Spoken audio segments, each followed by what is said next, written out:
Ya.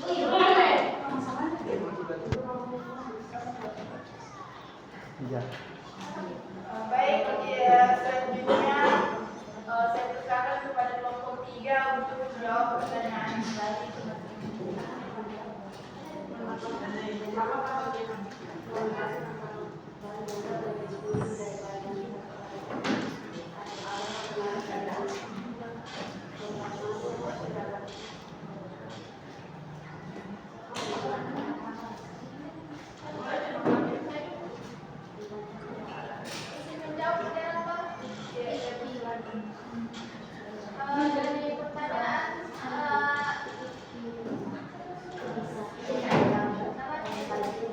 pertanyaan kenapa komunikasi nonverbal itu dianggap lebih jujur daripada komunikasi verbal? Apakah ada pengaruh dari kontak mata dan ekspresi wajahnya dalam hal komunikasi? Di dalam pemaparan halaman 5 mengatakan komunikasi nonverbal lebih bersifat jujur, mengungkapkan hal yang mau diungkapkan karena spontan. Nonverbal juga bisa diartikan sebagai tindakan-tindakan manusia yang secara sengaja dikirimkan dan diinterpretasikan, seperti tujuannya memiliki potensi akan adanya umpan balik atau feedback. Komunikasi nonverbal dianggap lebih jujur daripada komunikasi verbal karena kurang terkontrol. Komunikasi nonverbal seperti ekspresi wajah, bahasa tubuh, dan nada suara seringkali tidak terkontrol secara sadar sehingga dapat mengungkapkan perasaan dan pikiran yang sebenarnya. Dan yang kedua, lebih spontan. Komunikasi nonverbal dapat terjadi secara spontan dan tidak terencana, sehingga dapat memberikan gambaran yang lebih kuat atau akurat tentang perasaan dan pikiran seseorang. Mungkin itu saja. Saya kembalikan ke moderator. Ada tambahan dari kelompok ini.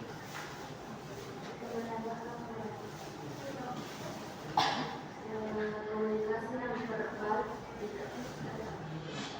dianggap lebih jujur daripada komunikasi nonverbal dianggap lebih jujur daripada verbal karena seringkali dikendalikan dengan sengaja.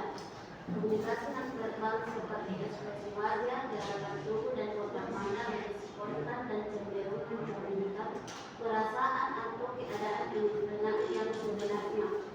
Banyak aspek komunikasi nonverbal seperti ekspresi wajah terkadang sulit untuk dikendalikan.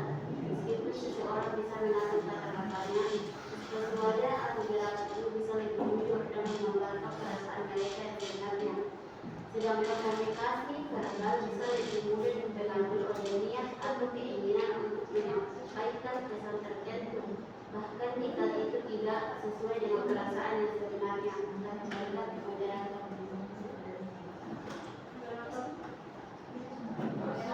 Izin menambahkan, komunikasi nonverbal sering dianggap lebih jujur daripada komunikasi verbal karena lebih sulit untuk dikontrol secara sadar. Ekspresi wajah, bahasa tubuh, dan nada suara seringkali memberikan reaksi spontan yang mencerminkan perasaan dan pikiran sebenarnya seseorang. Bahkan ketika mereka mencoba menyembunyikannya melalui kata-kata, kata-kata bisa dipikirkan dan dimanipulasi, tetapi sinyal nonverbal seringkali lebih sulit untuk dipalsukan. Mungkin itu saja, saya kembalikan.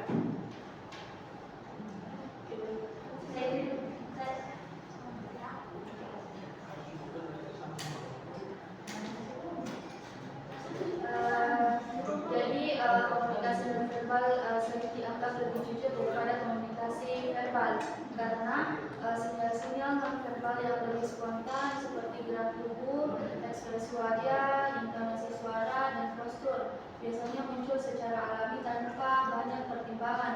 Sementara kata-kata yang diucapkan bisa memikirkan dan mengatur gerakan tubuh dan ekspresi wajah seringkali muncul sebagai reaksi langsung terhadap situasi.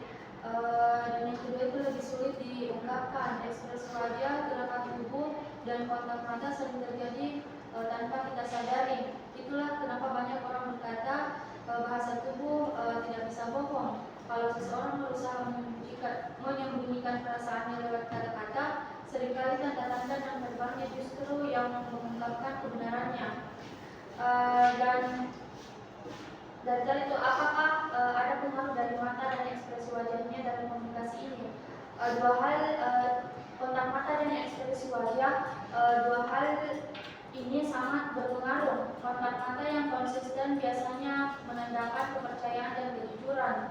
Sebaliknya, jika orang menghindari kontak mata, bisa jadi itu tanda dia gelisah, berbohong, atau tidak yakin dengan apa yang dikatakannya. Ekspresi wajah juga membocorkan banyak hal, misalnya ekspresi senyum tulus terlihat dari kerutan di sekitar mata, ini menunjukkan kejujuran. Terus senyum palsu biasanya hanya di bibir tanpa melibatkan mata. Mungkin itu saja saya kembalikan. Bisa menambahkan baik pertanyaan dari Ija.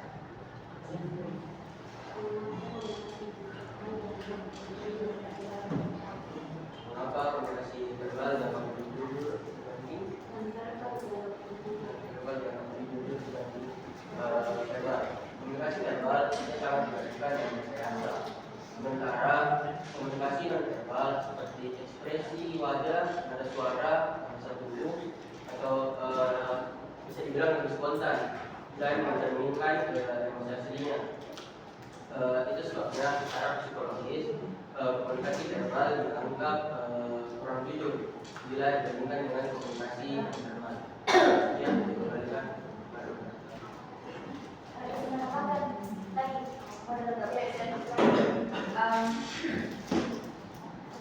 Tadi pertanyaannya kan kenapa komunikasi nonverbal lebih jujur daripada komunikasi verbal. Yang pertama itu kembali lagi ke apa itu verbal dan nonverbal. Verbal itu kata-kata, apalagi ya komunikasi yang menggunakan kata-kata. Kalau nonverbal itu komunikasi yang tidak menggunakan kata-kata tapi menggunakan gerakan tubuh, ekspresi wajah, intonasi suara, sentuhan, itu. Terus kenapa lebih jujur komunikasi verbal komunikasi non verbal? Karena kalau dari kata-kata itu bisa dimanipulasi, tapi kalau gerakan reaksi itu dari dalam otak memang reaksi itu kayak non verbal itu kan gerakan. Nah di gerakan itu yang biasanya langsung dari otak, ada namanya otak apa itu dari otak himpalik. Itu yang otak himpalik itu yang di situ itu pusat emosi di otak himpalik.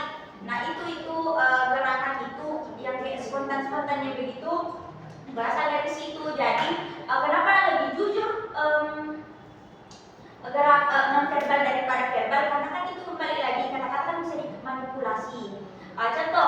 Contohnya ini bilang Kak Ica bahagia Bu. Apakah saya terlihat bahagia? Tidak. Itu karena memang kata-kata kan bisa dimanipulasi, tapi ekspresi dan lain sebagainya itu yang di non-verbal tidak bisa bohong. Itu juga alat detektor kebohongan itu yang biasa digunakan tidak mendeteksi suara tapi mendeteksi wajah atau ada dikasih di nadi dan lain sebagainya. Mungkin itu yang dapat saya sampaikan. Saya kembalikan ke moderator. Saya kembalikan kepada Terima kasih atas jawabannya. Kelompok 3 saya kira sudah sangat amat jelas ini. Saya kembalikan ke moderator. Terima kasih. Masih ada dari teman-teman yang ingin bertanya?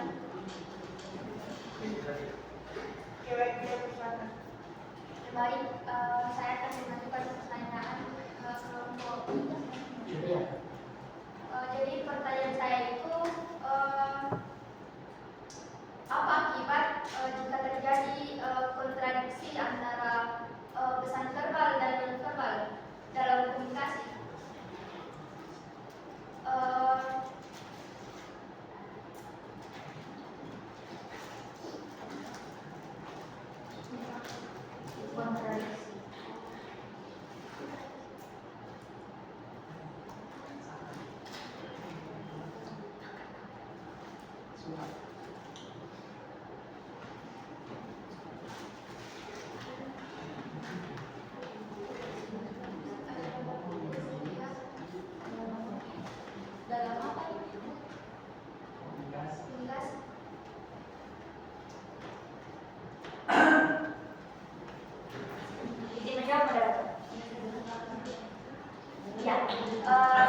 Sebenarnya pertanyaan dari saudara ini dulu, apa akibatnya jika terjadi kontradiksi antara pesan verbal dan non-verbal dalam komunikasi?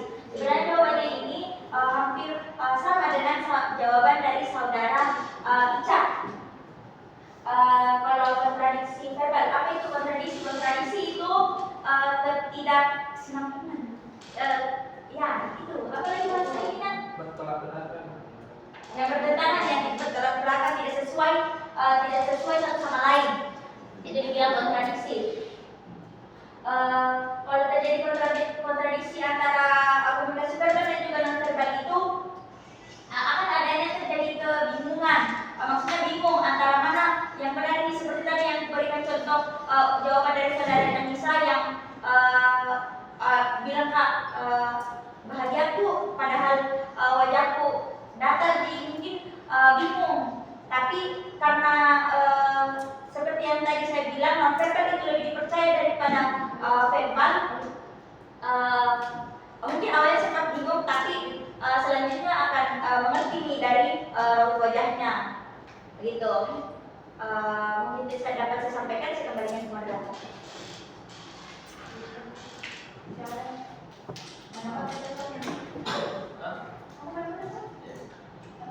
Baik, sedikit tambahan dari saya terkait adanya kontradiksi antara verbal dan non-verbal. Akibatnya tadi bisa disebutkan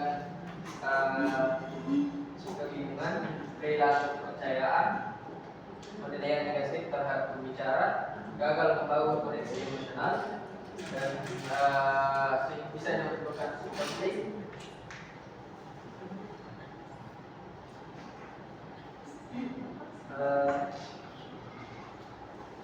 Jika sinyal yang lebih jujur, maka pesan verbal itu dianggap non-verbal dianggap jujur, maka pesan verbal tidak bisa dianggap bohong. Itu tadi kepercayaan. Kedua, terjadi terutama dalam hubungan personal seperti pertemanan, percintaan, dan keluarga. Kalau penilaian negatif terhadap pembicara, pertama itu orang mungkin dianggap tidak jujur, tidak tulus, tidak profesional, tidak tahu apa yang dia rasakan sendiri. Kemudian gagal membangun koneksi emosional. Pertama, komunikasi efektif membutuhkan konsisten atau apa itu bahasanya, yakinlah antara verbal dan non-verbal. Yang kedua, tidak selaras, empati dan kepercayaan tidak terbentuk. Kelima, kesalahpahaman dan konflik. Sebenarnya seorang mengatakan marah, dia tidak marah sambil memegang meja. Itu menandakan menandakan akibat. Ya, menandakan kontradiksi. Dia mengatakan tidak marah, tapi ketika punya mengebrak meja, katakan dia marah. Kemudian itu pada yang besar bisa merasa diserang atau dimanipulasi. Ya itu apa sih?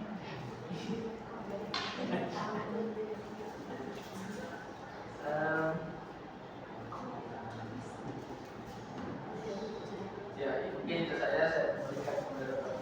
Jadi tambahan mendatang baik komunikasi antara pesan non verbal dan verbal itu terjadi apabila seseorang mengatakan apabila makna dan kata seseorang tidak sejalan dengan ekspresi wajah, bahasa tubuh, nada suara atau bicara lainnya. Ini bisa menyebabkan hubungan ketidakpercayaan atau persepsi bahwa orang tersebut tidak jujur atau tidak tulus. Mungkin saja saya kembalikan kepada Anda. Mungkin saja jawaban dari kelompok ketiga. Selanjutnya saya kembalikan kepada penanya. Terima kasih atas jawabannya. Saya rasa jawabannya sudah cukup. Kalau sudah tidak ada yang bertanya, saya tutup presentasi kita pada hari ini. Terima kasih untuk teman-teman yang sudah berpartisipasi. Saya ucapkan sekian dan terima kasih. Wassalamualaikum warahmatullahi wabarakatuh. Waalaikumsalam warahmatullahi wabarakatuh. Ya ang